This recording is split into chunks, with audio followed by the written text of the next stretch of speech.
Shalom, selamat hari Minggu untuk kita semua.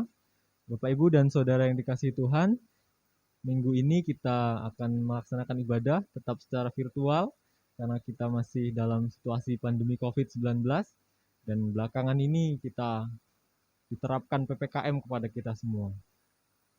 Sebelum kita mulai ibadah, saya akan menyampaikan beberapa pengumuman untuk kegiatan gerejawi kita di minggu ke depan.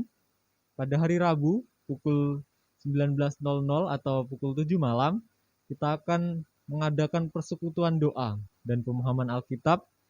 Jadi kita bisa bersekutu lewat persekutuan doa dan pemahaman Alkitab ini juga melalui virtual.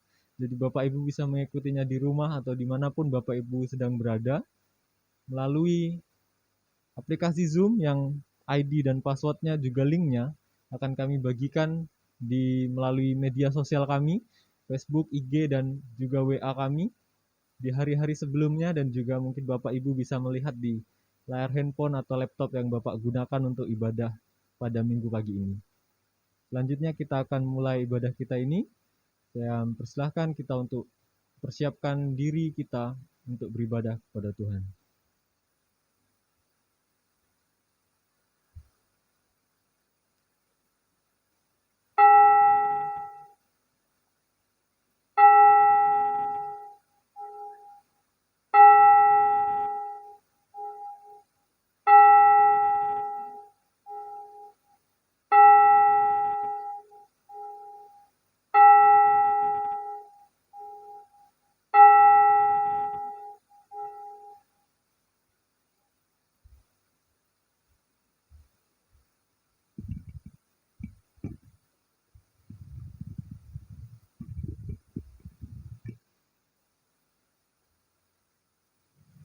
Shalom, selamat pagi, selamat beribadah kepada kita semua. Bagi Bapak Ibu yang sudah mengikuti akan ibadah online atau melalui ibadah online Gereja Kami Indonesia PWJ Family Palembang pada hari Minggu tanggal 18 Juli 2021. Suatu sukacita yang besar kita boleh kembali berjumpa melalui media online atau virtual ini, bahwa tidak ada yang membatasi kehidupan manusia di masa-masa sekarang. Untuk itu mari kita siapkan hati dan pikiran kita dengan mendengarkan panggilan beribadah kita pada hari ini. Yosua pasal 3 ayat 1, demikian firman Tuhan. Dan Tuhan berfirman kepada Yosua, pada hari inilah aku mulai membesarkan namamu di mata seluruh orang Israel, supaya mereka tahu bahwa seperti dulu aku menyertai Musa, demikian aku menyertai engkau. Marilah kita mempersiapkan diri dalam ibadah ini dengan bersaat teduh. Saat teduh kita mulai.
Selesai, jemaat dipersilakan berdiri. Pertolongan kita dalam ibadah ini datangnya dari Tuhan yang menjadikan langit dan bumi. Ia tetap setia untuk selama-lamanya. Salam sejahtera dari Allah Bapa di dalam putranya Yesus Kristus dan Roh Kudus kepada kita sekalian. Amin. Bersama-sama dengan orang yang percaya di segala abad dan zaman, marilah kita mengucapkan pengakuan iman seraya berkata, "Aku percaya kepada Allah, Bapa yang Maha Kuasa, Pencipta langit dan bumi, dan kepada Yesus Kristus anaknya yang tunggal Tuhan kita, yang dikandung dari Roh Kudus, lahir dari anak darah Maria, yang menderita di bawah pemerintahan Pontius Pilatus, disalibkan, mati dan dikuburkan, turun ke dalam kerajaan maut. Pada hari yang ketiga, bangkit pula dari antara orang mati, naik ke surga, duduk di sebelah kanan Allah, Bapa yang Maha Kuasa, dan akan datang dari sana untuk menghakimi orang yang hidup dan yang mati. Aku percaya kepada Roh Kudus, gereja yang kudus dan am, persekutuan orang kudus, pengampunan dosa, kebangkitan tubuh, dan hidup yang kekal. Amin. Dipersilakan duduk kembali. Mari kita berdoa. Bapa di sorga, kami sungguh bersyukur kepadamu. Pada kesempatan di pagi hari yang indah ini, kami boleh mempermuliakan, bersama-sama memuji dan memuliakan nama Tuhan. Kami berdoa kiranya semua peralatan yang kami gunakan ini dapat berfungsi dengan baik, secara khusus frekuensi sinyal, dan semua yang kami gunakan, handphone dan laptop, untuk kami memperluas pekerjaan Tuhan melalui media-media sosial ini. Tuhan berkati, Tuhan kuduskan. Demikian juga kami mempersiapkan hati dan pikiran kami waktu ini ke depan ini ya Tuhan, untuk memuji, menyembah dan memuliakan nama Tuhan. Dengan bersyukur kepada Tuhan, kami membuka ibadah ini. Di dalam nama Tuhan Yesus, kami berdoa. Haleluya. Amin. Bapak Ibu, Saudara yang saya kasih dalam Tuhan, pada ujian kita yang pertama, kita akan memuliakan nama Tuhan dengan nyanyian kemenangan iman nomor 84, Laksana Sungai yang Mengalir.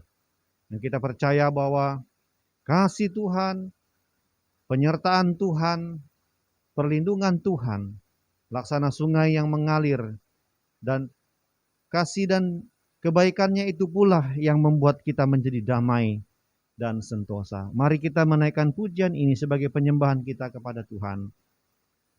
Laksana sungai yang mengalir.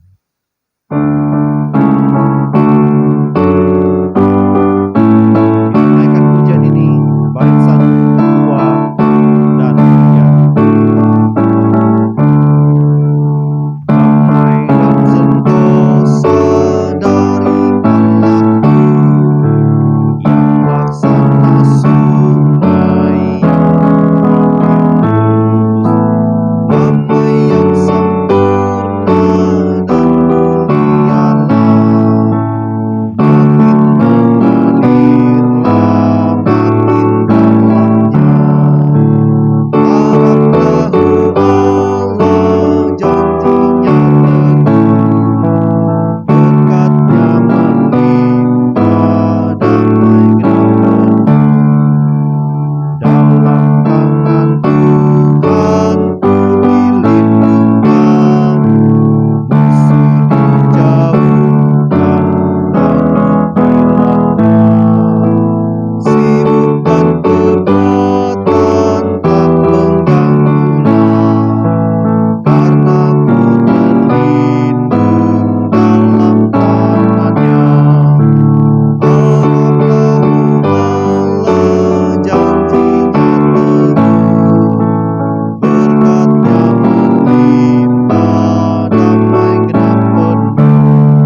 memiliki Allah yang hidup, yang tangannya senantiasa melindungi kita. Sekalipun musuh ada di hadapan kita, tapi dengan kuasanya Ia menjauhkannya. Demikian juga kita bersyukur kepada Tuhan bahwa dalam kesukaan dan pencobaan, dalam kesukaran hidup, Tuhan tidak membiarkan kita. Sebab Dia senantiasa beserta orang yang selalu berharap kepadanya. Mari kita melihat dan membaca bersama-sama nats pembimbing kita yang terdapat di dalam Yeremia pasal 18 ayat 1 sampai ayatnya yang ke-10. Yeremia pasal 18 ayat 1 sampai ayatnya yang ke-10, demikian firman Tuhan. Pelajaran dari pekerjaan tukang periuk. Firman yang datang dari Tuhan kepada Yeremia bunyinya, "Pergilah dengan segera ke rumah tukang periuk. Di sana aku akan memperdengarkan perkataan-perkataanku kepadamu." Lalu pergilah aku ke rumah tukang periuk, dan kebetulan ia sedang bekerja dengan pelarikan. Apabila bejana yang sedang dibuatnya dari tanah liat di tangannya itu rusak, maka tukang periuk itu mengerjakannya kembali menjadi bejana lain menurut apa yang baik pada pemandangannya. Ayat yang kelima, kemudian datanglah firman Tuhan kepadaku bunyinya, "Masakan aku tidak dapat bertindak kepada kamu seperti tukang periuk ini, hai kaum Israel?" Demikianlah firman Tuhan. "Sungguh, seperti tanah liat di tangan tukang periuk, demikianlah kamu di tanganku, hai kaum Israel." Ayat yang ketujuh. "Ada kalanya aku berkata tentang suatu bangsa dan tentang suatu kerajaan bahwa aku akan mencabut, merobohkan, dan membinasakannya. Tetapi apabila bangsa yang terhadap siapa aku berkata demikian telah bertobat dari kejahatannya, maka menyesallah aku bahwa aku hendak menjatuhkan malapetaka yang kurancangkan itu terhadap mereka. Ada kalanya aku berkata tentang suatu bangsa dan tentang suatu kerajaan bahwa aku akan membangun dan menanam mereka." Ayat 10, "Tetapi apabila mereka melakukan apa yang jahat di depan mataku dan tidak mendengarkan suaraku, maka menyesallah aku bahwa aku hendak mendatangkan keberuntungan yang kujanjikan itu kepada mereka. Yang berbahagia adalah mereka yang senantiasa membaca dan merenungkan firman Tuhan dalam setiap kehidupannya dan kemudian melakukannya dengan setia." Bapak Ibu saudara yang saya kasih dalam Tuhan, tiba saatnya kita akan mempersiapkan hati dan pikiran kita untuk merenungkan firman Tuhan sebagai bagian dari kehidupan kita yang membentuk kehidupan kita, sebagaimana firman Tuhan yang kita baca sebagai nats pembimbing kita dalam Yeremia pasal 18 ayat 1 sampai ayat 10, bahwa kita percaya firman Tuhan inilah yang membentuk kita ketika kita mendengarnya pada hari Minggu dan setiap harinya kita membaca, merenungkan, dan melakukannya. Sesungguhnya itulah yang membentuk kehidupan kita, sehingga kita boleh menjadi bejana yang indah, yang mempermuliakan nama Tuhan. Biarlah melalui firman Tuhan ini, Tuhan yang memimpin kita, membangun kita, memberi semangat kepada kita, memberi roti yang hidup kita, sehingga kehidupan kita yang terasa kosong akan diisinya dengan kebenaran-kebenaran firman Tuhan. Untuk menyambut firman Tuhan ini, kita naikkan pujian yang kedua dalam nyanyian Kemenangan Iman nomor 293, "Pimpin Saya, Wah Allah." Bait yang pertama, kedua, dan yang ketiga.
Bapa di sorga, kami sungguh bersyukur kepada-Mu.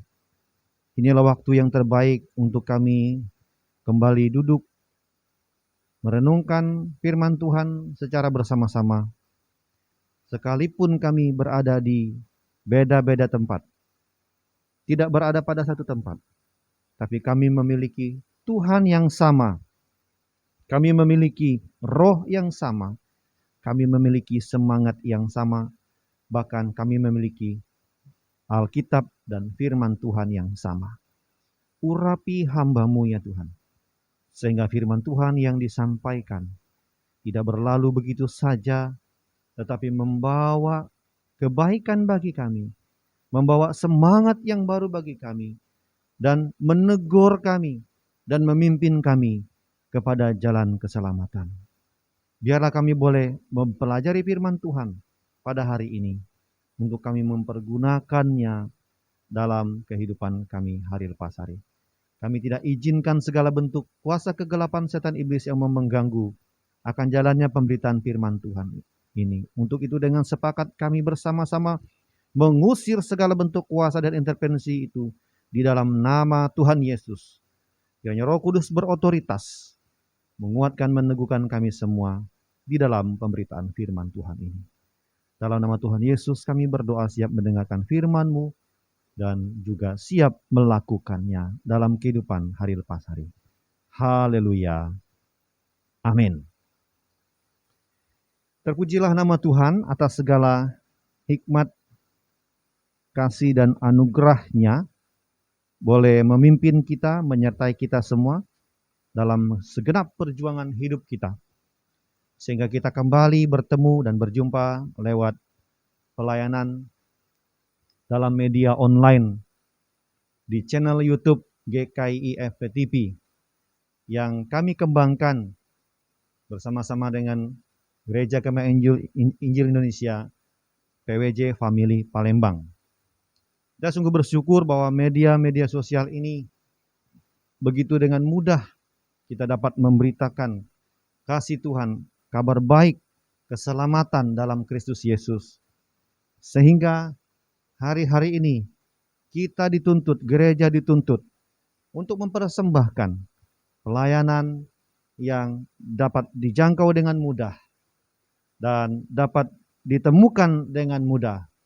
Dan salah satu upaya yang kami buat adalah dengan mengembangkan channel YouTube GKI FPTP.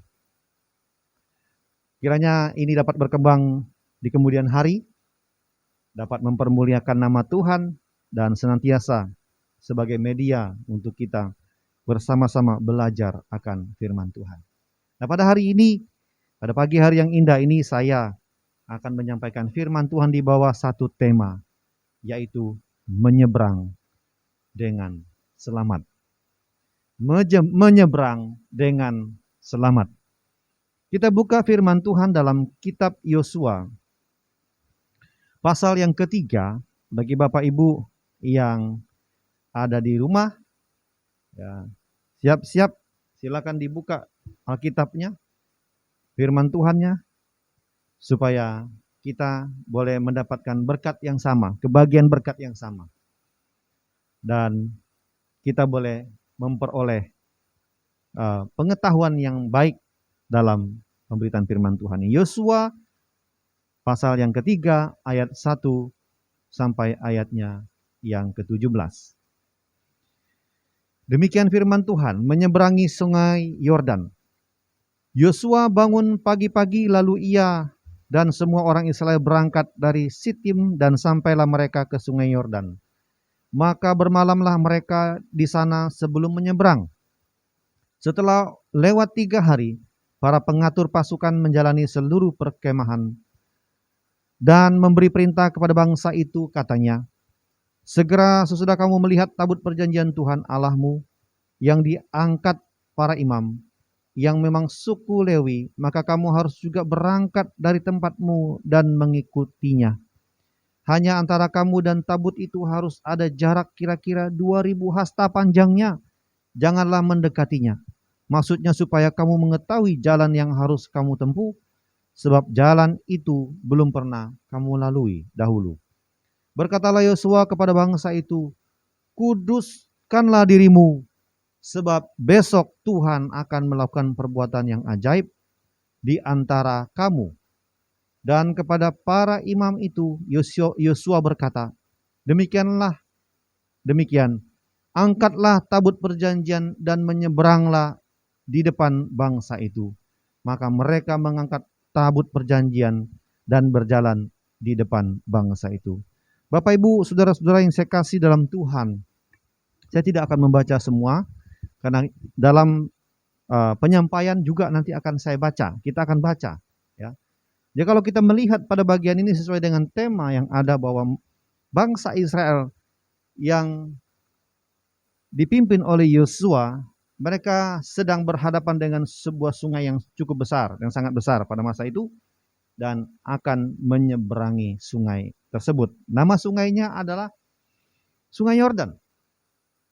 Nah, kita akan melihat beberapa fakta yang unik yang perlu kita pelajari pada kesempatan ini, bahwa untuk menyeberangi Sungai Yordan tidaklah cukup waktu bagi bangsa Israel pada masa itu untuk membuat rakit, ya, ataupun menyewa kapal penyeberangan.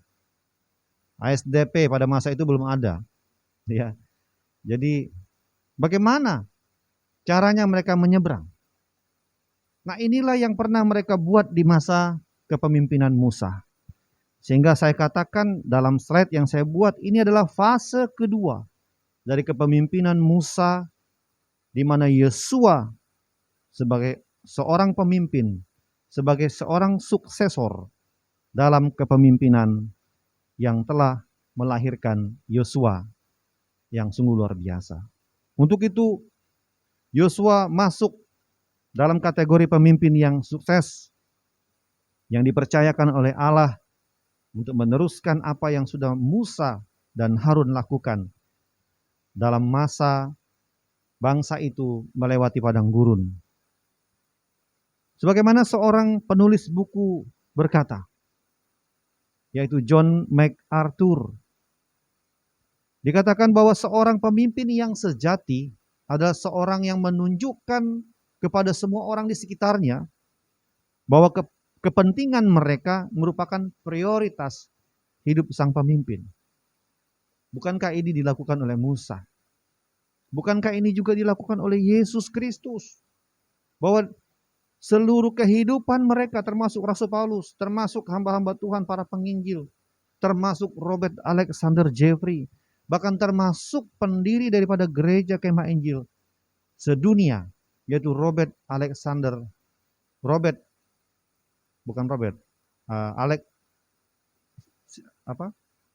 Simpson, ya, A.B. Simpson, Alexander Benjamin Simpson, ya. Mereka memprioritaskan hidup orang.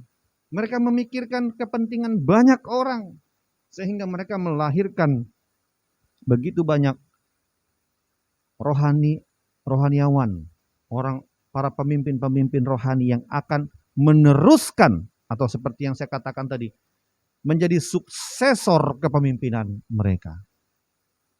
Bapak, Ibu, saudara yang saya kasih dalam Tuhan, itulah pemimpin sejati. Demikian juga Arthur menambahkan dalam tulisannya, seorang pemimpin sejati akan bekerja keras untuk membuat orang di sekelilingnya mencapai kesuksesan dan keberhasilan. Musa sudah berhasil melakukan itu. Musa dan Harun sudah berhasil melakukan hal demikian. Dengan ditandainya dengan muncul pemimpin-pemimpin muda seperti Yosua dan Kaleb. Mereka boleh menjadi orang muda yang berhasil dalam hidupnya, menjadi orang yang disegani, dan keberhasilan itu tentunya merupakan kerja keras dari pemimpin terdahulu. Demikian juga dilanjutkan dalam tulisan John MacArthur. Hasrat terbesar dari seorang pemimpin adalah menolong orang, bahkan mungkin mendorong orang-orang yang dipimpinnya agar dapat berkembang. pertanyaan bagi kita. Seperti apa dan bagaimana kepemimpinan kita hari-hari ini? Apakah melahirkan, mendorong orang, bahkan memikirkan kepentingan banyak orang, serta membuat orang yang kita pimpin itu kemudian dapat berkembang? Hanya Anda yang bisa menjawab pertanyaan itu. Bapak Ibu Saudara yang saya kasih dalam Tuhan, fakta yang kedua mengenai keberadaan bangsa Israel pada masa itu, bahwa Yosua harus bisa. Nah, dalam slide saya itu ada, saya kasih kapital, ya, huruf besar semua, saya tulis Yosua harus bisa. Bagaimana dengan kita hari ini? Apakah kita harus bisa atau menyerah? Dan Yosua pada masa itu dituntut bisa. Wah, you can do it. Kamu harus bisa melakukannya. Melakukan apa? Melakukan apa yang Musa pernah lakukan. Musa ketika dia memegang tongkat dan melemparkannya kepada Firaun, dan tongkat itu menjadi ular. Dan ular itu kemudian dipegang lagi dan menjadi tongkat. Kemudian Musa pernah membelah batu. Lalu dengan belahan batu itu keluarlah air, di mana bangsa Israel merasa senang ketika mereka mendapatkan air yang begitu manis. Ya. Lalu kemudian ketika dia menancapkan tongkat itu di Laut Teberau, maka Laut Teberau itu terbelah menjadi dua, dan bangsa Israel bisa menyeberang dan selamat dari kejaran para tentara Firaun. Inilah yang dituntut, yang harus Yosua sebagai seorang suksesor daripada Musa harus bisa dia lakukan. Apa yang sudah para pendiri gereja kita buat? Apa yang sudah para pemimpin-pemimpin terdahulu, dosen atau guru kita yang sudah pensiun mereka lakukan? Kita harus bisa lakukan apa yang mereka sudah lakukan. Bahkan lebih daripada itu. Ada pepatah mengatakan, guru kencing berdiri, lalu muridnya kencing berlari. Itu pepatah itu. Pepatah apa istilah? Apa itu? Ya kan? Guru melakukan A, kalau bisa muridnya melakukan A+. Gitu kan? Sama A, tapi muridnya punya plus. Tapi payah di zaman sekarang. Banyak sekali kita lihat orang-orang muda yang mengakhiri hidupnya dengan keputusasaan. Banyak orang-orang muda yang punya potensi, tapi hari-hari ini mereka tidak diberi kesempatan. Banyak orang muda dalam gereja hari-hari ini, porsi pelayanan mereka semakin berkurang, semakin tersudutkan. Dan ini akan membahayakan akan generasi selanjutnya. Ketika Yosua berdiri dan dia menerima visi dari Tuhan melalui hambanya Musa, maka dia sudah berkata dalam dirinya, saya harus bisa.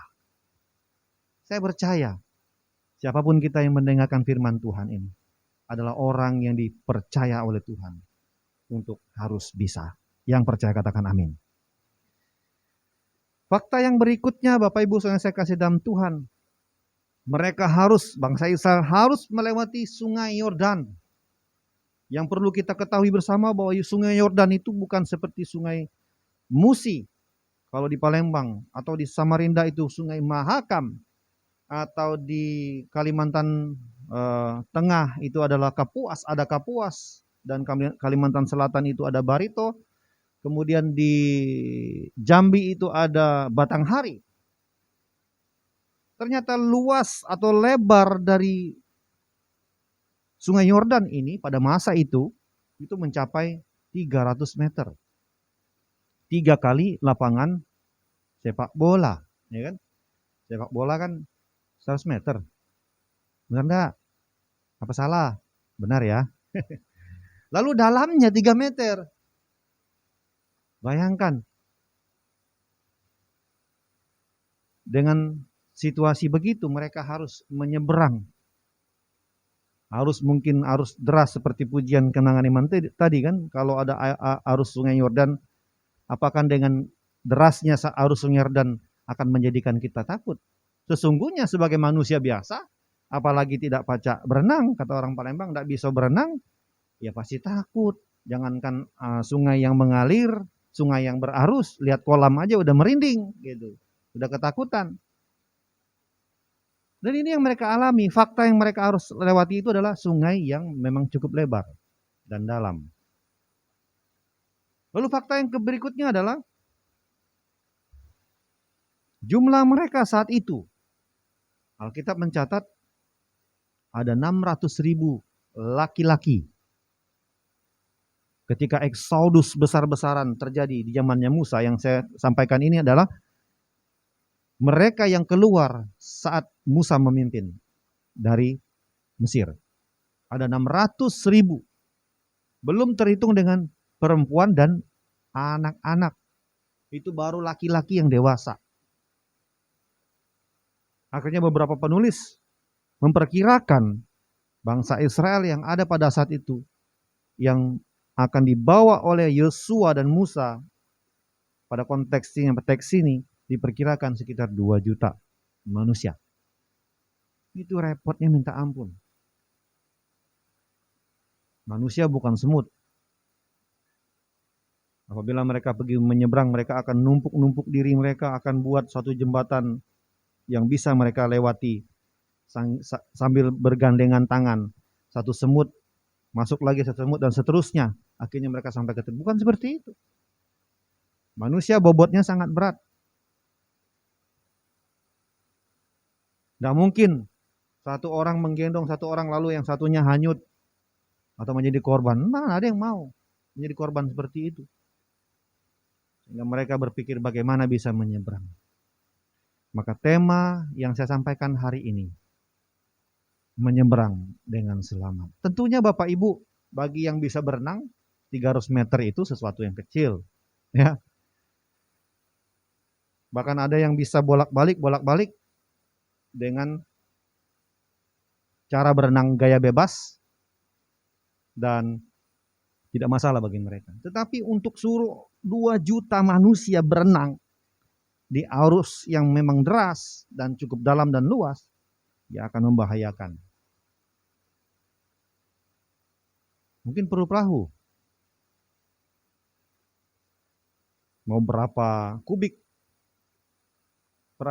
kayu yang harus mereka potong pada masa itu. Dan berapa lama lagi mau buat perahu yang besar. Kebetulan belum ada ASDP pada masa itu, kapal feri.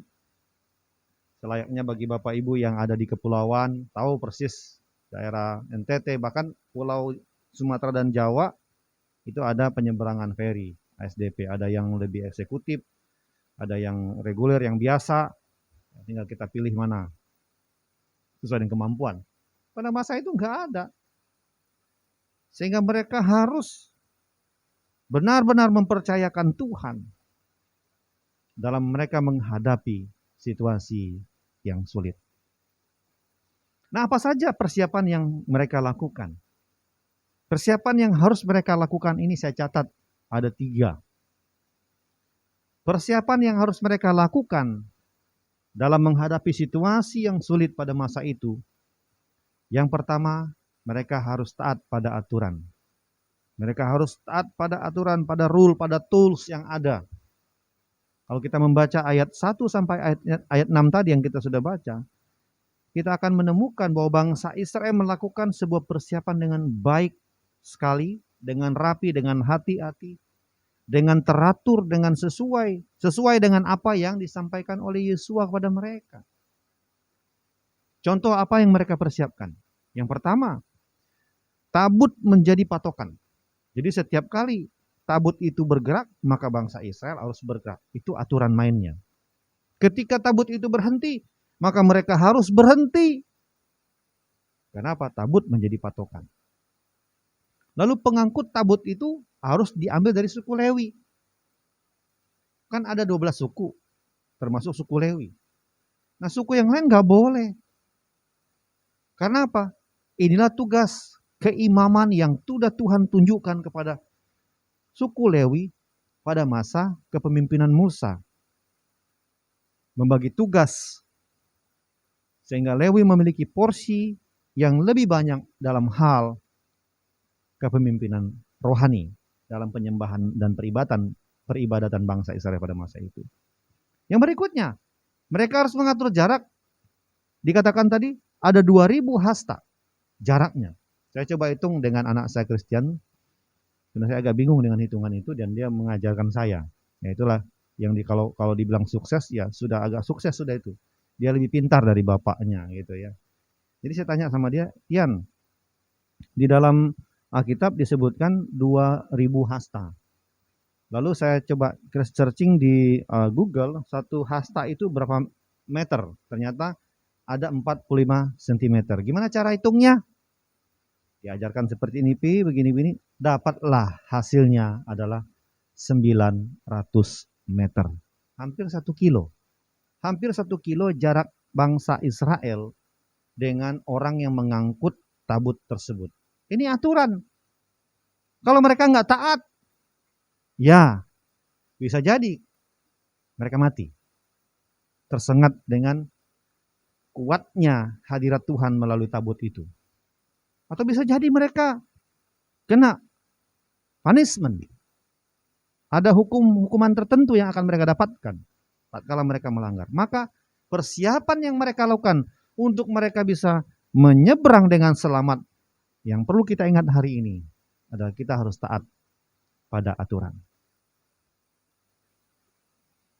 Begitu beratnya Bapak Ibu, saudara yang saya kasih dalam Tuhan. Aturan yang dibuat, aturan yang sedang dan akan mereka persiapkan. Sehingga membuat mereka ya harus disiplin. Harus mendengar apa yang dikatakan oleh Yosua dan para kepala-kepala pasukan. Jangan sampai ada yang melanggar, meleset. Karena mereka sedang berada pada satu aturan yang bisa saja mencelakakan nyawa mereka ketika mereka tidak taat. Itu sebabnya Yosua di ayat yang kelima berkata, kuduskanlah dirimu, artinya siapkanlah dirimu, khususkanlah dirimu. Mari kita siap-siap, sebab hari esok Tuhan akan melakukan perbuatan ajaib di antara kamu. Jadi bagi orang yang tak taat pada aturan, selesai. Sama pada masa-masa ini. Bukan berarti saya mau bilang orang yang meninggal atau mati oleh karena COVID, oleh karena mungkin mereka ada komorbid, ada bawaan dalam diri mereka, lalu saya bilang mereka enggak taat pada aturan. Bukan itu. Bukan sasaran itu. Tetapi mari kita taat kepada apa yang sudah Tuhan beri bagi kita. Menjadi aturan yang baku, aturan yang kita lakukan sehari-hari. Sehingga kita enggak lari dari rule, dari tools, dari jalan yang Tuhan beri bagi kita. Pedoman utama kita, makanan utama kita, menu kita adalah firman Tuhan, Alkitab ini. Jangan kita biarkan aturan-aturan duniawi. Kita melegalkan hal-hal yang sesungguhnya Tuhan tidak suka, lalu kita berkata enggak apa-apa, kan Tuhan suka juga. Tuhan juga penuh dengan pengampunan juga. Tuhan adalah Maha Kasih juga. Ini namanya kita sedang menggeser aturan yang sudah baku dilakukan dalam kehidupan kita sehari-hari, lalu kemudian mencoba-coba menggantikannya dengan aturan yang ngasih sifatnya duniawi. Bangsa Israel dituntut untuk mempersiapkan diri mereka taat pada aturan. Itu sebabnya di ayat yang kelima, Yosua dengan lantang berkata, kuduskanlah dirimu, siapkanlah dirimu, khususkanlah dirimu. Besok masih ada kesempatan, kuduskanlah dirimu. Hari ini selesaikan berbagai persoalan yang ada. Jangan tunda. Sebab besok kita akan melihat perbuatan yang ajaib yang Tuhan lakukan. Itu persiapan yang pertama. yaitu taat pada aturan. Sama halnya kalau kita beribarat ketika kita menyeberang dari pulau ke pulau yang lain. Misalnya dari Pulau Sumatera menuju Pulau Pangkal Pinang, ya kan? Kita akan melewati beberapa selat. Kita akan melewati Selat Bangka yang ya memang kalau kadang-kala ya tenang. Tapi ketika dalam kondisi yang memang arus gelombang laut lagi naik di bulan-bulan tertentu, itu akan membahayakan. Sehingga dalam beberapa dinding kapal feri atau kapal penyeberangan itu ada tulisan dilarang duduk atau bersandar. Jangankan duduk, bersandar di pagar aja dilarang. Karena itu bisa membahayakan. Aturan seperti ini yang saya masukkan. Sekalipun kita berada di kapal yang besar, lalu kalau kita ugal-ugalan, tidak taat pada aturan, celakalah. Maka hari ini, mari kita, untuk supaya kita bisa menyeberang dengan selamat, kita taat pada aturan. Lalu yang berikutnya, apa saja persiapan yang mereka lakukan atau bangsa Israel lakukan dalam persiapan mereka menyeberang, dalam persiapan mereka untuk menyeberang Sungai Yordan. Yang kedua adalah mereka mempersiapkan tabut perjanjian Allah. Tabut perjanjian Tuhan. Di dalam ayat 6, dalam ayat yang ketiga dalam bacaan kita muncul, segera sesudah kamu melihat tabut perjanjian Tuhan Allahmu yang diangkat para imam, yang memang suku Lewi, maka kamu harus juga berangkat dari tempatmu dan mengikutinya. Ayat yang ke-6. Angkatlah tabut perjanjian dan menyeberanglah di depan bangsa itu. Ayat yang ke-11. Sesungguhnya tabut perjanjian Tuhan semesta bumi berjalan menyeberang di depan kamu, masuk ke sungai Yordan. Ayatnya yang terakhir di ayat yang 15. Segera sesudah para pengangkut tabut itu sampai ke sungai Yordan, dan para imam pengangkat tabut itu mencelupkan kakinya ke dalam air di tepi sungai itu. Sungai Yordan itu sebak sampai meluap sepanjang tepinya selama musim menuai. Maka berhentilah air itu mengalir. Perhatikan baik-baik. Mengapa tabut perjanjian itu harus dipersiapkan? Selain taat pada aturan, ada tabut perjanjian Allah yang mereka persiapkan. Dan harus berjalan lebih dahulu. Nah, ini pelajaran penting yang harus kita ingat di sini.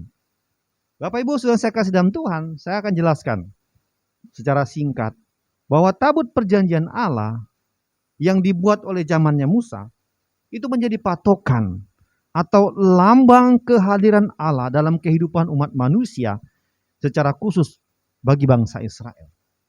Saya ulangi, tabut perjanjian Allah menjadi patokan dan lambang kehadiran Allah bagi kehidupan umat manusia secara khusus bangsa Israel. Mungkin sekarang kita nggak lagi gereja dari sinode manapun tidak lagi menggunakan perlambangan ini. Karena apa? Allah sudah hadir di dalam Yesus Kristus, anaknya yang tunggal. Dia sudah hadir dalam hidup kita. Saat dia hadir dalam hidup kita, maka itulah sesungguhnya tabut perjanjian Allah. Nah, kalau dalam sejarahnya setelah adanya tabut, lalu muncul yang namanya bait Allah. Nah, makanya pengajaran Rasul Paulus sangat berkaitan erat, kental dengan istilah kamu adalah bait Allah yang kudus, surat Kristus yang terbuka dan seterusnya. Bahwa dalam diri kita ini ada loh, ya, firman Allah yang terbuka yang dapat dilihat oleh semua orang. Nah, di zaman perjanjian lama, khususnya dalam peribadatan bangsa Israel sebelum ada bait Allah, maka tabut inilah menjadi lambang kejayaan mereka. Lambang hadirnya Tuhan, lambang kemenangan bagi bangsa Israel. Walaupun tabut ini pernah dicuri, bahkan pernah diambil, dirampas oleh bangsa Palestina. Tetapi apa yang terjadi? Kemudian mereka kembali merebut itu, karena itu penting bagi mereka. Nah, tahukah Bapak Ibu apa saja isinya? Boleh lihat di Google. Mbah Google aja tahu, gitu kan. Kalau orang Kristen tidak tahu keterlaluan, ya. Nah, ini saya mau sampaikan kepada kita apa saja isi daripada apa tadi? tabut perjanjian tadi. Yang pertama, 2 loh batu berisi 10 perintah Allah yang pernah diambil oleh Musa. Lalu yang berikutnya, ada gulungan kitab Taurat atau Pentatuk yang berisi 5 kitab pertama dari Alkitab Ibrani, dari Kejadian sampai kitab Ulangan. Lalu yang ketiga, ada 1 buli-buli emas berisi mana. Dan yang terakhir, ada tongkat Harun. Saya tidak akan ada waktu untuk menjelaskan apa makna daripada isi tabut perjanjian Allah itu. Karena yang jelas secara kesimpulan bahwa dengan mereka mempersiapkan tabut perjanjian dan memberi kesempatan kepada pengangkut tabut perjanjian Allah itu di depan, itu menunjukkan bahwa Tuhan berada di depan. Tuhan berada sebagai penjuru kita, sebagai nahkoda, sebagai pemimpin, sebagai gembala. Dan Tuhan yang akan berperang dan melakukan berbagai mujizat bagi orang yang percaya kepadanya. Untuk itu persiapan ini sangat utama, sangat khusus bagi bangsa Israel, yaitu meletakkan tabut perjanjian Allah di depan, bukan di belakang, bukan di samping, bukan di tengah-tengah, tapi dia ada di depan. Allah yang berperang bagi bangsa Israel. Allah yang berperang, Allah yang sama, yang berperang bagi Bapak Ibu. Allah yang melakukan mujizat bagi bangsa Israel, kemudian membelah sungai Yordan. Allah yang sama akan membelah segala kemustahilan, segala dinding yang menghalangi kita, segala problema, persoalan hidup yang hari-hari ini merintangi kita. Allah yang sama akan membelah dan melakukan mujizat bagi kita. Ingat, kuduskanlah dirimu, kata Yosua. Kuduskanlah dirimu, kuduskanlah diriku. Ketika kita melihat pandemi yang berkepanjangan ini sudah mau berjalan 1 tahun lebih, ini nggak selesai-selesai. Kalau bukan Tuhan yang kita andalkan, yang kita taruh di depan, maka sesungguhnya kekhawatiran, ketakutanlah yang melanda kita. Kalau bukan Tuhan yang kita utamakan, yang kita jadikan sebagai pondasi iman kita, maka hari-hari ini kita menjadi orang yang sangat rapuh, bahkan menjadi orang yang hidup dalam ketakutan. Untuk itu, bawalah diri kita ini, ada tabut perjanjian Allah. Kita adalah bait Allah. Kita adalah bait Roh Kudus. Kita adalah surat yang terbuka. Bawalah diri kita untuk menghadapi dan menyeberang ke seberang. Sebab ada Tuhan yang menyertai kehidupan setiap orang yang percaya. Nah, apa saja persiapan yang dilakukan oleh bangsa Israel selain mereka taat pada aturan? Kemudian mereka mempersiapkan tabut perjanjian. Lalu yang ketiga dan yang terakhir adalah mereka bergerak bersama-sama. Di ayat yang ke-12 sampai ayat yang ke-16 dikatakan firman Tuhan. Maka sekarang pilihlah 12 orang dari suku Israel, seorang dari tiap-tiap suku. Segera sesudah kaki para imam mengangkat tabut Tuhan, Tuhan semesta bumi, berhenti di dalam air sungai Yordan, maka air sungai Yordan itu akan terputus. Air yang turun dari hulu dan akan berhenti mengalir menjadi bendungan. Ayat yang ke-14 saya tambahkan, ketika bangsa itu berangkat dari tempat perkemahan mereka untuk menyeberang sungai Yordan, maka para imam pengangkat tabut perjanjian itu berjalan di depan bangsa itu. Segera sesudah para pengangkat tabut itu sampai ke sungai Yordan dan para imam mengangkat tabut itu, mencelupkan kakinya ke dalam air di tepi sungai Yordan itu.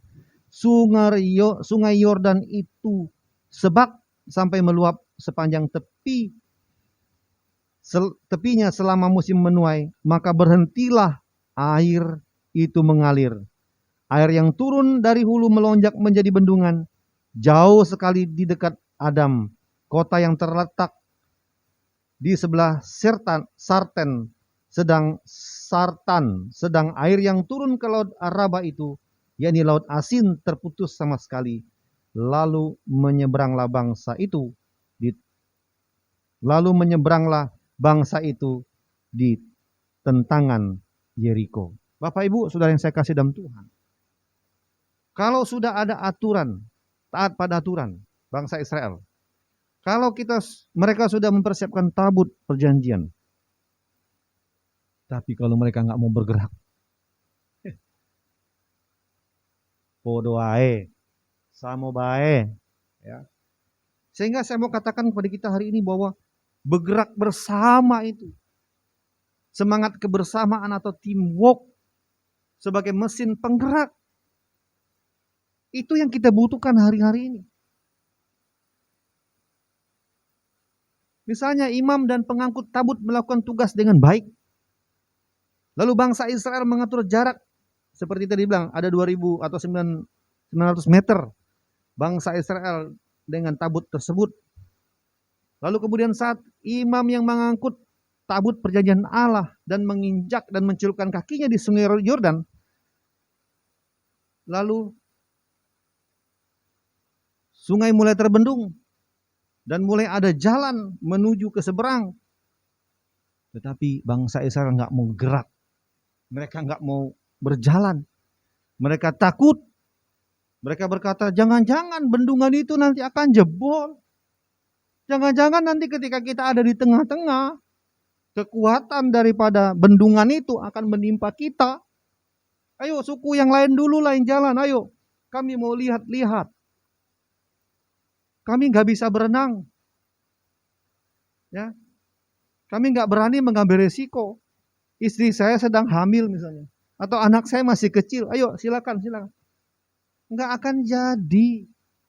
Mereka saling dorong misalnya, saling tunggu nonton nih gimana kejadiannya. Apa yang akan terjadi setelah ini? Bahkan ada yang kemudian membakar-bakar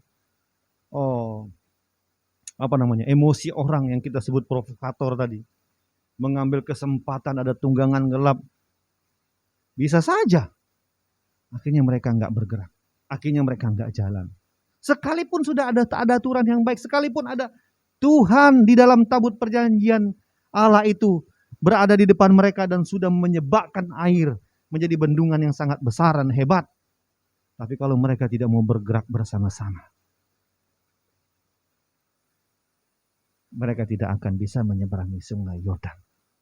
Untuk itu Bapak Ibu Saudara yang saya kasih dalam Tuhan, semangat kebersamaan di masa-masa sukar, di masa-masa PPKM ini sungguh dan sangat dibutuhkan. Saya bersyukur ada Kementerian Agama membuat sebuah program, khususnya Kementerian Agama yang ada di Kakanwil yang ada di Provinsi Sumatera Selatan, pada hari kemarin melakukan sebuah gerakan doa bersama dari lintas agama. Yang pada akhirnya kita melihat bahwa kegerakan doa bersama ini bukan saja memunculkan semangat melalui kehidupan rohani kita masing-masing sesuai dengan agama dan keyakinan, tetapi ini memunculkan kebersamaan di tengah-tengah kesusahan bangsa, kepedihan bangsa. Dan ketika kita bergerak dalam sebuah kehidupan nyata yang dibukti nyatakan dalam segala kehidupan kita, maka inilah yang akan membuat bangsa kita akan bangkit menjadi bangsa yang tidak kalah lagi dengan COVID-19.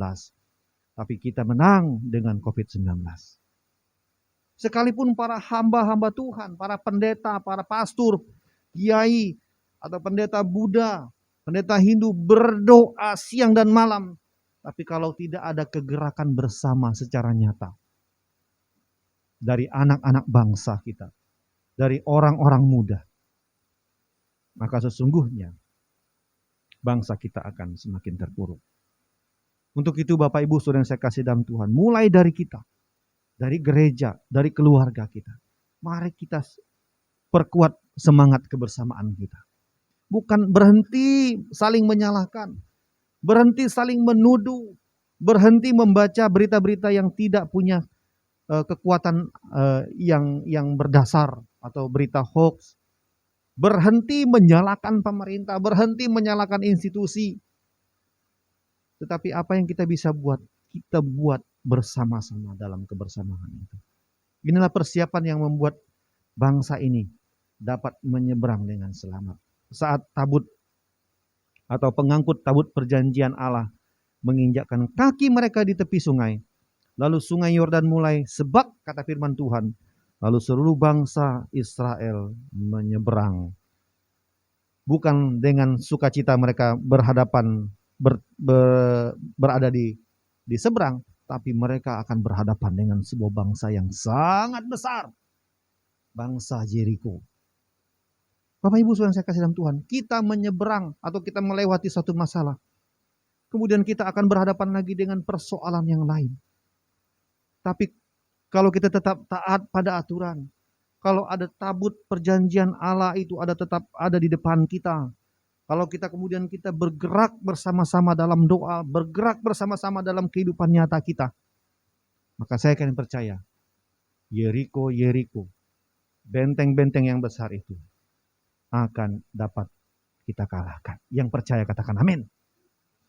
Pada kesimpulannya Bapak Ibu Saudara yang saya kasih dalam Tuhan, untuk mengakhiri bagian firman Tuhan ini, untuk bisa selamat ke seberang sana, maka jangan lupa nama Tuhan. Amin. Ada lagu itu kan, jangan lupa nama Tuhan, kau yang susah dan sedih, nama itu menghiburmu mana saja kau pergi. Pada hari kemarin saya mengikuti upacara pemakaman dari orang tua temannya Jess. Kami cukup sedih dan cukup bersusah hati memikirkan harus kehilangan ibundanya di usia yang masih 10 tahun. Yang kita pikirkan dengan situasi seperti ini, pasti mereka sangat kalut, baik suami maupun anak-anak dan menantu. Kita sedih dan menangis melihat keterpisahan mereka dengan kematian akibat pandemi yang begitu berkepanjangan, melululantahkan kehidupan rumah tangga, usaha dan pekerjaan, bahkan mungkin gereja terdampak akibat daripada pandemi ini. Ingat, jangan lupa nama Tuhan. Yang kedua, fokus pada tujuan. Tujuan kita apa sih? Mau menyeberang ke seberang, ya kita harus fokus. Jangan lihat kiri kanan, derasnya sungai atau tingginya bendungan yang harus mereka lewati. Lalu melihat sungai itu semakin menyusut kalau yang ke hilirnya, atau yang ke hulu makin tinggi, wah makin takut kita. Tetapi kalau kita fokus kepada tujuan, maka kita akan menyeberang dengan selamat. Fokus pada tujuan. Tujuan kita adalah Kristus. Tidak lain tidak bukan adalah Kristus. Bukan harta, bukan kekayaan, tetapi Kristus yang menjadi tujuan kita hari ini. Kalaupun kita mengakhiri pertandingan dengan baik, tetapi sesungguhnya kita sudah berada pada tujuan kita. Yang ketiga, pada kesimpulannya, mari kita bergerak dalam kebersamaan. Karena dengan kebersamaanlah bangsa kita kuat. Dengan gotong royong yang sudah lama sekali di masa-masa sekarang ini sudah sulit kita temukan di RT, di RW kita. Ya, kadang-kadang diajak gotong royong, ada yang datang, ada yang tidak tahu-tahu gitu, hanya menyaksikan saja dengan alasan kesibukan. Sesungguhnya bergerak dalam kebersamaan atau gotong royong itu akan menjadi tali pengikat sesama anak bangsa, sesama anak-anak Tuhan dalam kita menyelesaikan berbagai persoalan hidup. dan dalam kita menghadapi pandemi yang tidak berkesudahan ini. Saya percaya kita semua pasti berhasil melewati Sungai Yordan.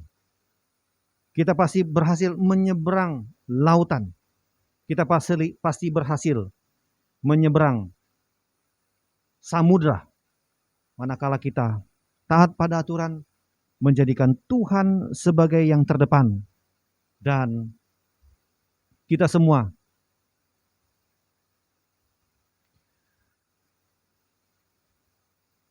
bergerak bersama-sama dalam sebuah komunitas yang baik, sehingga gereja, bangsa kita, keluarga kita menjadi keluarga, gereja dan bangsa yang kuat di tengah-tengah situasi yang sulit ini. Kiranya Tuhan menolong kita dan memimpin kita dan menuntun kita dalam kita menjalani kehidupan kita yang kita ibaratkan kita sedang menyeberang sebuah sungai atau lautan atau samudra yang kita yakini yang memimpin kita, yang menakodai kita hari-hari ini adalah Kristus Tuhan dan Juru Selamat, sehingga kita pasti dan bisa sampai ke seberang sana. Tuhan kiranya memberkati kita. Kita berdoa. Ya Bapa, kami bersyukur buat firman-Mu. Kiranya Roh Kudus akan memeterkan firman ini dalam kehidupan kami. Yakinkan kepada kami semua bahwa kami dapat menyeberang dan melewati berbagai rintangan dalam kehidupan kami. Entah itu mungkin sakit, penyakit, entah itu usaha atau pelayanan yang sedang kami gumuli, jodoh, teman hidup, atau keturunan. Kami percaya bahwa Tuhan akan memampukan kami, Roh Kudus akan memampukan kami untuk melewati setiap tantangan dan rintangan ini. Sehingga ketika kami berada di seberang, kami melihat pertolongan Tuhan yang begitu nyata. Ada ucapan syukur yang kami sampaikan di hadapan Tuhan. Sekalipun kami belum sedang berjuang pada saat ini, kami tahu bahwa kami akan bisa melewati berbagai tantangan rintangan ini. Terpujilah nama-Mu ya Tuhan yang memiliki firman ini. Di dalam nama Tuhan Yesus Kristus, kami sudah berdoa dan mengucap syukur atas firman-Mu. Haleluya. Amin. Bapak Ibu, saudara yang saya kasih dalam Tuhan, kita akan memberi persembahan dan mengumpulkan persembahan ini. Kita akan masuk dalam pujian kita yang ketiga, yang terdapat dalam nyanyian kemenangan iman nomor 97, Pakai Hidupku Ya Tuhan. Nah, sambil memberi persembahan, dengarkanlah firman Tuhan yang terdapat dalam Amsal pasal 3 ayat 9 sampai 10. Demikian firman Tuhan. Muliakanlah Tuhan dengan hartamu dan dengan hasil pertama dari segala penghasilanmu, maka lumbung-lumbungmu akan diisi penuh sampai melimpah-limpah, dan bejana pemerahanmu akan meluap dengan air buah anggurnya. Bapak Ibu boleh memberi persembahan dan mengumpulkan persembahan di rumah. Nanti pada minggu yang akan datang dapat dikumpulkan untuk kita dapat pergunakan dalam melancarkan segala program dan pelayanan dalam gereja kita. Bahkan ada Bapak Ibu yang kebetulan menyaksikan tayangan ini rindu memberkati pelayanan kami. Ada nomor akun dan barcode dana yang bisa Bapak Ibu salurkan. Ada Bank BCA, ada BNI dan BRI atas nama saya. Dan biarlah persembahan yang Bapak Ibu beri untuk pekerjaan Tuhan dalam gereja Kemah Injil PWJ Family Palembang ini dapat semakin mendukung dan semakin memperluas kerajaan Tuhan dalam gereja ini. Selamat memberi, Tuhan Yesus memberkati. Kita naikkan pujian ini dalam nyanyian kemenangan iman nomor 97, Pakai Hidupku Ya Tuhan, pada bait 1 dan bait yang ketiga.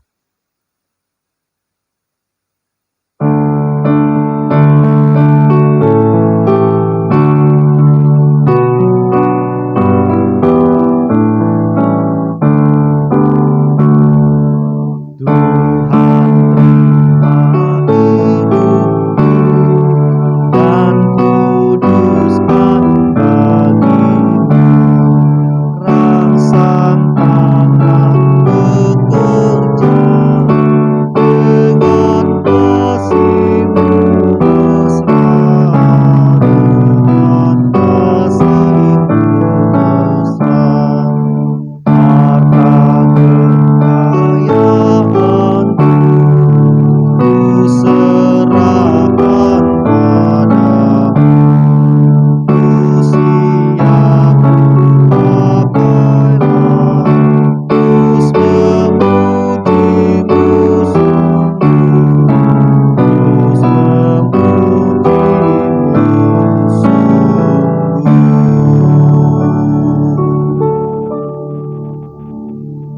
Kita akan masuk dalam doa syafaat dan doa persembahan, dan nanti diakhiri dengan doa Bapa kami. Kita berdoa.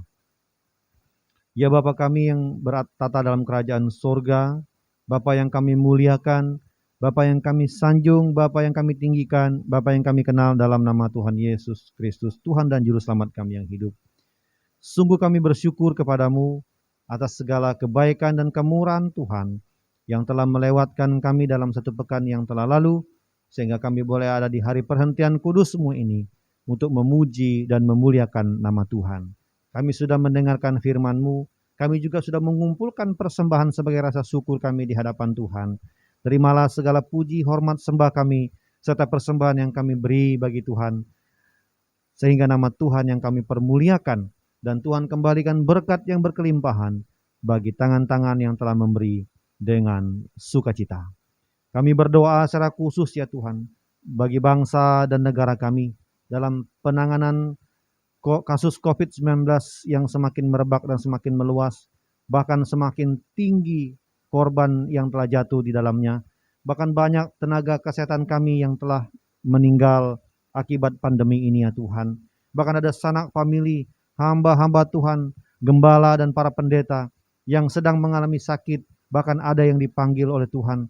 Kami berdoa supaya pandemi yang berkepanjangan ini dapat segera tertangani dan diselesaikan dengan baik, dengan cara yang baik oleh pemerintahan kami.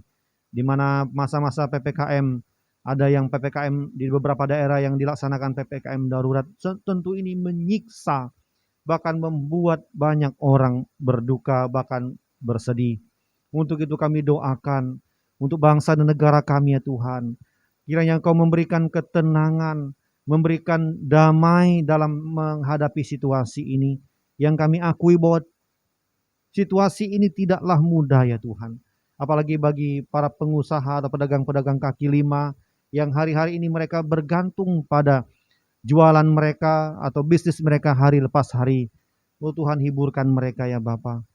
Ketika mereka harus ditahan dan tidak boleh berjualan atau membuka toko sebagaimana biasanya, kiranya Tuhan menambahkan pundi-pundi mereka ataupun penghasilan mereka dengan cara-Mu ya Tuhan.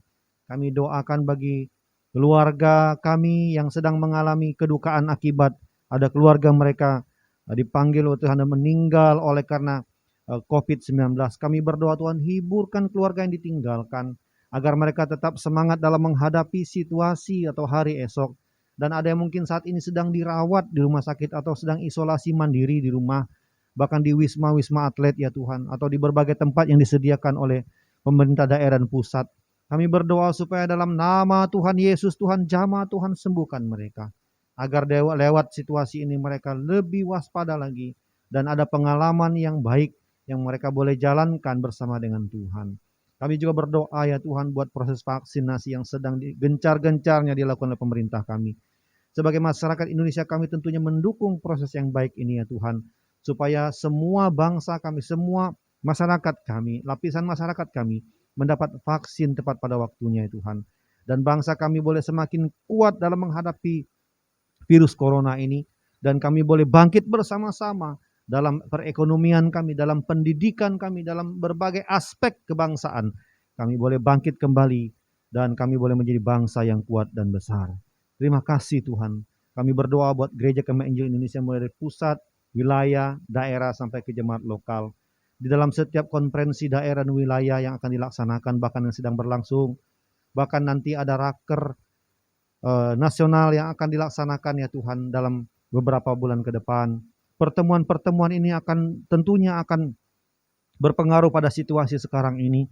Bahkan ada penundaan-penundaan yang akan terjadi oleh sebab adanya PPKM darurat, bahkan pembatasan yang berskala besar pada saat ini Tuhan. Kami berdoa supaya gereja kami boleh tetap maju, gereja kami tetap beraktivitas seperti sedia kala, baik melalui media online maupun media-media yang lainnya Tuhan. Berikan kemampuan hikmat dan cara yang baik dan kreatif yang dapat kami pergunakan, sehingga situasi ini tidak membunuh akan kegiatan-kegiatan gereja dan pelayanan sosial yang ada, tetapi melalui pandemi ini kami boleh melakukan yang terbaik bagi Tuhan, lebih dahsyat, lebih heran lagi ya Tuhan. Kami boleh mengambil kesempatan ini untuk kami mewartakan kebaikan Tuhan, kasih Tuhan, keselamatan dari Kristus kepada orang-orang yang belum mengenal Engkau ya Tuhan.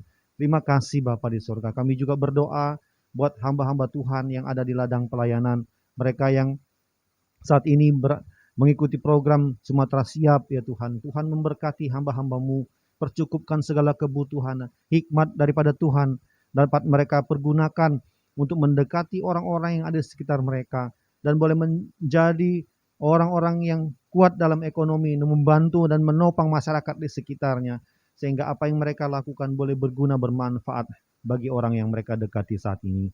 Kami juga berdoa bagi hamba-hamba Tuhan, para penginjil misionaris kami yang ada di luar negeri. Kiranya Tuhan menolong dan memberkati hamba-hamba-Mu. Berikan hikmat juga, berikan kekuatan kesehatan di tengah-tengah situasi yang tidak mudah ini. Tuhan mempermudahkan segala sesuatunya dalam mereka menjalankan pelayanan yang ada. Terpujilah nama-Mu ya Tuhan. Kami berdoa buat Gereja Kembang Injil Indonesia, PWJ Family Palembang dalam program dan kegiatan-kegiatan yang mereka lakukan. Pelayanan ibadah online, Tuhan kiranya memberkati mulai dari gembala sidang, badan pengurus jemaat sampai ke jemaat yang dilayani, bahkan keluarga jemaat yang rajin mengikuti kegiatan ibadah di online. Tuhan kiranya memberkati gereja ini, PWJ ini Tuhan, boleh berkembang maju dan menjangkau banyak jiwa, banyak keluarga untuk datang mempermuliakan nama Tuhan. Demikian kami juga berdoa buat Yayasan Dr. Sutiono dan juga Sekolah Suluh Pengharapan Bangsa. Tuhan kiranya memberkati sekolah dan yayasan ini, supaya sekolah dan yayasan ini boleh menjadi berkat bagi banyak bangsa, bagi setiap orang yang ada di sekitar sini, di Sukabangun 2, di Palembang ini Tuhan. Kami berdoa supaya di tahun-tahun mendatang ada lebih banyak lagi siswa-siswi yang akan datang menempuh pendidikan di sekolah ini. Berkati kepala sekolah SMP, wakil kepala sekolah dan guru dan staf, dan juga kepala sekolah SD dan wakil kepala SD dan guru dan staf. Tuhan memberkati program pengajaran yang akan mereka lakukan di tahun yang baru ini. Dan siswa-siswi yang telah ada yang sedang diajar, Tuhan kiranya memberikan kekuatan kesehatan pada mereka. Terpujilah nama-Mu ya Tuhan. Banyak hal yang ingin kami sampaikan kepadamu melalui doa syafaat ini. Pergumulan pribadi kami ya Tuhan, dalam kami mengatasi dan juga menghadapi situasi yang tidak mudah ini. Kami mempercayakan Tuhan Yesus sebagai juru selamat dan Tuhan penolong kami satu-satunya, yang akan berjalan di depan kami, sehingga kami dapat berjalan bersama-sama dengan Tuhan dan melakukan segala perkara yang ajaib yang besar bersama dengan Tuhan. Terpujilah nama-Mu ya Tuhan atas segala doa syafaat yang boleh kami sampaikan. Kiranya doa syafaat ini akan dapat didengar oleh Tuhan, dan Tuhan menjawab segala pergumulan seruan doa kami ini sesuai dengan waktu Tuhan. Inilah doa dan permohonan kami yang kami naikkan di dalam nama Tuhan Yesus Kristus, yang telah mengajarkan kami berdoa demikian.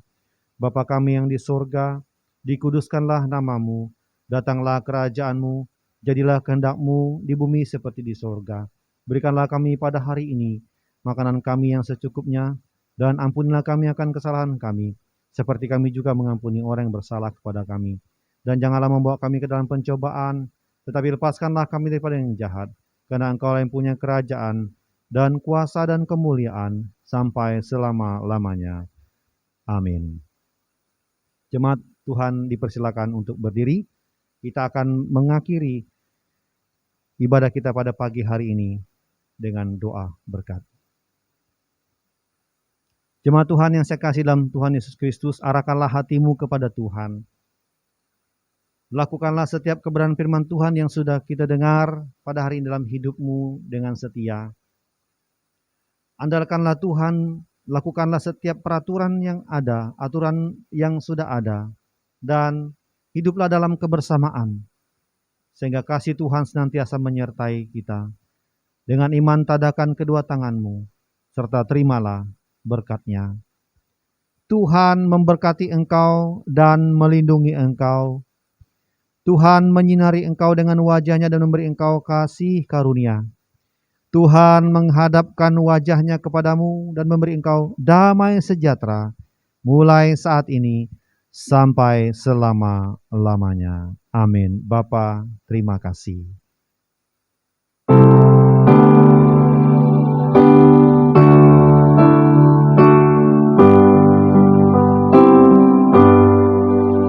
Bapa, terima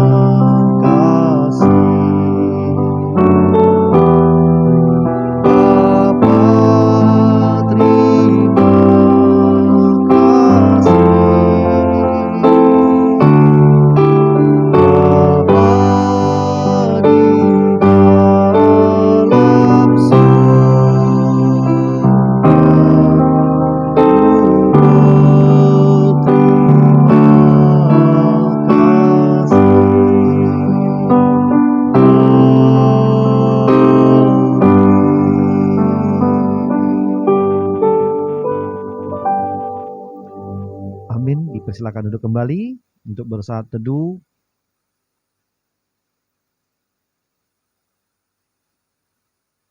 Amin. Ibadah kita pada pagi hari yang indah ini telah selesai. Kiranya kasih Tuhan menyertai kita sekalian dalam menjalankan perjuangan hidup di minggu-minggu yang akan datang. Dan sebagaimana telah diberitahukan di awal bahwa kita ada pertemuan melalui Zoom, silakan mengikuti dan mengajak saudara-saudara, saudara famili kita untuk kita dapat berdoa bersama-sama dalam persekutuan doa via Zoom. Dan tetap menjaga kesehatan kita dengan rajin mencuci tangan, selalu menggunakan masker seperti saya gunakan masker full selama memimpin ibadah ini, dan selalu menjaga jarak. Ya, menahan diri dulu untuk kumpul, ketemu dengan arisan ataupun apapun itu ya, termasuk ya peribadatan kita seperti ini, kita akan terjangkau dengan media sosial ataupun dengan media-media online virtual seperti ini. Dan kita bersyukur bahwa semua media ini Tuhan bisa gunakan untuk mempermuliakan namanya. Dan tetap menjaga kondisi pikiran kita. Jika Bapak Ibu membutuhkan doa dan konseling, kami akan dengan senang hati untuk mendengar segala masalah yang sedang dihadapi, dan kita berdoa bersama-sama agar dalam menghadapi setiap persoalan yang ada, kita dapat mengatasinya bersama-sama dengan Tuhan. Melalui mimbar pelayanan ini, saya sebagai gembala mengucapkan selamat hari Minggu, sukses buat kita semua. Tuhan Yesus memberkati. Shalom.